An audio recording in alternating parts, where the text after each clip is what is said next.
વાક્યો કંઈક એવો થાય છે, હઝરત ઇબ્રાહીમ અલા નબીના અલૈહિ સલાતુ વ તસ્લીમ મહેમાન નવાઝ, ખૂબ મહેમાનોની મહેમાન ગતિ કરતા. આપને કહેવામાં આવે છે અબુ ઝૈફાન, એટલે કે મહેમાનોના બાપ. તર્જમા આવો થશે, પણ મતલબ કે મહેમાનોથી ખૂબ મહબ્બત કરનાર.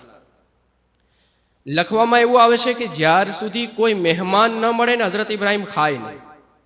બજારમાં જાય ને મહેમાનને તલાશ કરે, ગોતીને લાવે, મહેમાનને હારે બેહાડે, ખવડાવે ને પછી ખુશ થાય.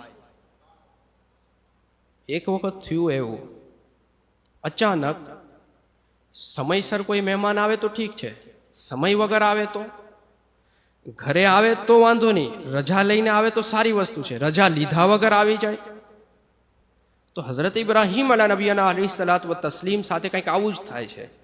એમના ઘરે સમય વગર, રજા લીધા વગર અમુક લોકો આવી જાય છે.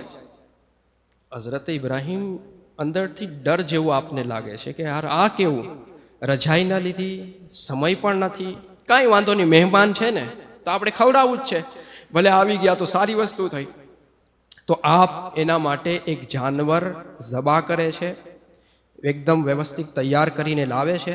તો ખાવાનું ના પાડી દે.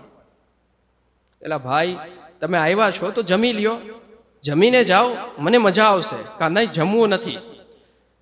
તો હઝરત ઇબ્રાહીમના અંદર ઓર ડર પેદા થાય છે કે યાર આ કોણ હોઈ શકે, કેમ કે આ જગ્યાના અંદર માહોલ એવો હતો કે જે વ્યક્તિ તમારા ઘરે આવીને ખાય નહીં ને તો આ દુશ્મન જ હોઈ શકે. તો હઝરત ઇબ્રાહીમ વિચાર કરે, મારા ઘરમાં મારા દુશ્મનો કેવી રીતના? આ ટાઈપનો એક ડર આપના અંદર હોય છે. તો આવેલા મહેમાન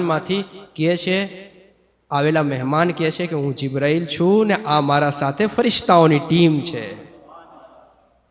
અમે તમને ડરાવવા માટે નથી આવેલા, અમે તો તમને એક ખુશખબરી દેવા માટે આવ્યા છે. અમે તો તમને એક નેક ઇલ્મ વાળા દીકરાની ખુશખબરી દેવા માટે આવ્યા છીએ. તમારા ઘરે એક ઇલ્મ વાળો, જબરદસ્ત હુનર વાળો દીકરો જન્મ લેશે.